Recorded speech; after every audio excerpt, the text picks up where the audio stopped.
Imagine waking up tomorrow and discovering that humanity just crossed a line we've waited centuries to reach. Not by accident, not by speculation, but with evidence, real, scientific, peer-reviewed evidence, suggesting that a world 120 light-years away might be producing something we thought only life could create. That's exactly what happened when astronomers turned the James Webb Space Telescope toward a strange ocean-covered exoplanet called K2-18b. And what they saw instantly ignited the boldest question of our time. Did we just detect alien biology? K2-18b is not your typical Earth-like planet. In fact, it's not Earth-like at all. It's bigger, wetter, darker, and wrapped in a thick, hydrogen-rich atmosphere that behaves nothing like the air we breathe. Yet this hostile-looking world may be hiding a global ocean beneath its clouds, an ocean warm enough, stable enough, and potentially deep enough to support life. But this story didn't explode across the scientific community because of its water. It exploded because JWST detected something far more shocking: chemicals in the atmosphere that should not exist unless something unusual, something active, was happening on this world. One of those chemicals is dimethyl sulfite, a molecule on Earth produced only by living organisms. Not volcanoes, not oceans, not lightning, just life. Microbial life in Earth's oceans emits it constantly, and here on our planet, its presence is considered a biological signature. But why did it show up on K2-18b? Even NASA wasn't prepared for that answer. JWST's infrared spectrographs recorded absorption patterns that hinted at methane, carbon dioxide, and possibly DMS.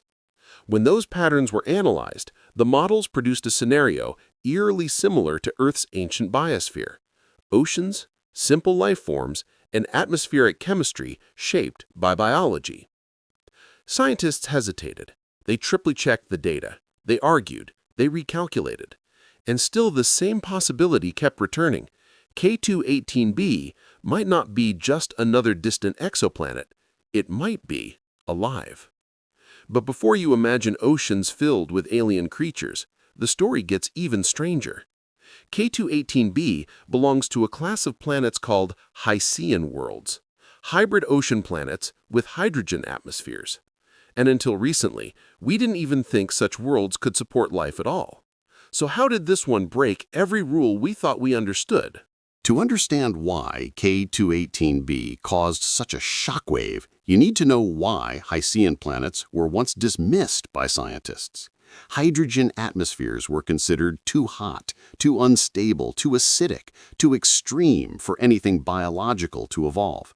But that assumption vanished almost overnight when new climate and chemistry models showed that these worlds could actually maintain stable temperatures and even liquid oceans beneath their dense clouds. Suddenly, a whole class of planets previously ignored became prime candidates for life. And K2-18b was at the top of that list.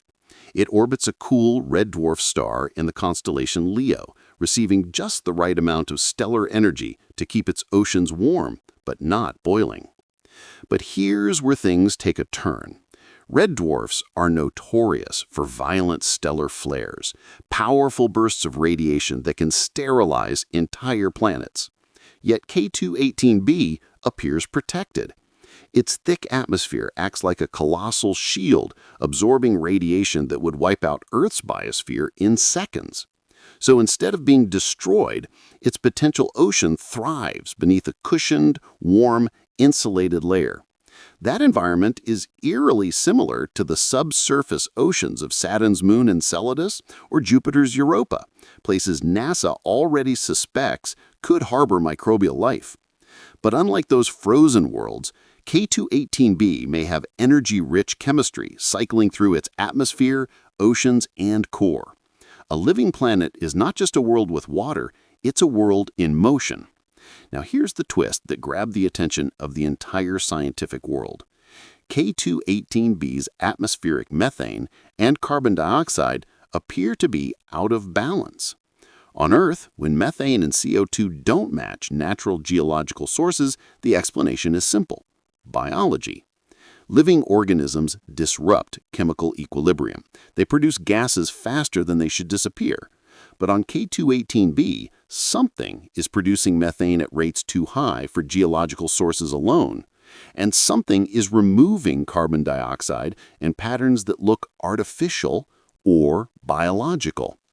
Even if the possible detection of DMS turns out to be weaker than first thought, the methane-CO2 disequilibrium remains a massive red flag, and it leads to a possibility that scientists can no longer ignore. If life exists within K2-18b's ocean, it may be altering the planet's atmosphere just like early life did on Earth billions of years ago. But this raises a terrifying question. If something is alive on K2-18b, what kind of life could possibly survive in such an alien environment? If life exists on K2-18b, it wouldn't look like anything we know. Not fish, not plants, not animals. It would be microscopic but powerful, living within a warm, nutrient-rich ocean layered beneath a hydrogen sky. And that's precisely why the DMS detection stunned researchers. On Earth, marine phytoplankton, tiny organisms that drift in our oceans, produce dimethyl sulfide as part of their metabolism. When they breathe, grow, divide, and die, they release DMS into the air. It's a fingerprint of biology, a chemical whisper from simple life. Now imagine a similar biosphere on another world, a vast ocean full of alien microorganisms releasing gases that slowly rise through the layers of water, cross the atmospheric boundary, and imprint themselves in the spectrum recorded by JWST. That's what K2-18b might be doing. But scientists know better than to jump to conclusions. For every biological explanation, there must be a geological one, unless geology fails to explain it. Could volcanic eruptions produce the chemistry JWST observed? Not likely. K2-18b's mass is 8 times Earth's, and its gravity would trap volcanic gases deep inside instead of releasing them into space. Could photochemical reactions in its atmosphere create these signals? Theoretically possible, but models show they produce different patterns than what JWST detected. Could the signals be an illusion, instrument noise, or incorrect modeling? Teams at Harvard, Cambridge, and NASA examined that possibility. So far, the data holds. Not flawless, not final, but persistent. And in science, persistence is everything. If the signals remain after the next round of JWST observations, the conversation will shift from possible life to probable life. Yet the strangest part of the K2-18b enigma isn't the chemistry, it's the timing. Why did this world, out of thousands, send the clearest signal? Why does it seem so active, so chemically imbalanced, so Earth-like in its atmospheric fingerprints? Some astronomers believe we're witnessing a new class of habitable environments. Others believe K2-18b could be one evolutionary step ahead of Earth, a world where microbial life has been thriving for billions of years longer than ours. But the real shock is this: if K2-18b truly hosts life, it means the universe is not just alive, it's crowded. And if that's true, the implications are far bigger than one ocean world 120 light-years away. So what happens next? The scientific world is preparing for the most important observation campaign JWST has attempted since the first leaked images. Over the next year, Webb will re-examine K2-18b with longer exposure, wider spectral coverage, and new calibration models. If DMS is present, even in tiny amounts, JWST will find it again. If methane is being replenished, if CO2 is being suppressed, if hydrogen is cycling through the atmosphere unnaturally, the signals will stack, the noise will fall away, and the truth will rise to the surface. And if that truth points to life, humanity will face a reality we never imagined experiencing in our lifetime. Not little green men, not spaceships, but something far more profound. Confirmation that biology is not unique to Earth, that life emerges wherever the conditions allow it, that evolution is universal, that we are not exceptions, we are patterns. But with that revelation comes danger.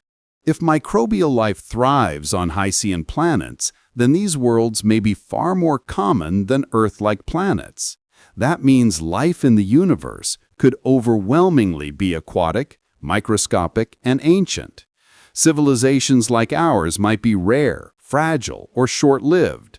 And if that's true, then K2-18b might not be the discovery of alien life. It might be a warning about how uncommon intelligence really is. But we're not there yet. We're standing at the doorway, waiting for the data that could change everything. When the next results arrive, one of two things will happen. Either we confirm that K2-18b is a geochemical oddity, an alien world that looks alive but isn't, or we become the first species in history to know, with evidence, that life exists beyond Earth. And that moment will be irreversible. Humanity will never look at the night sky the same way again. Every star will feel different, every world will feel possible, and every question we've asked about our place in the universe will finally have an answer. So keep your eyes on JWST, because the next data drop might redefine reality itself. And when it does, we may discover that the most profound question in science, are we alone, was already answered by a quiet, distant ocean world orbiting a faint red star in Leo. K2-18b may be the first planet to whisper the truth. We just have to listen.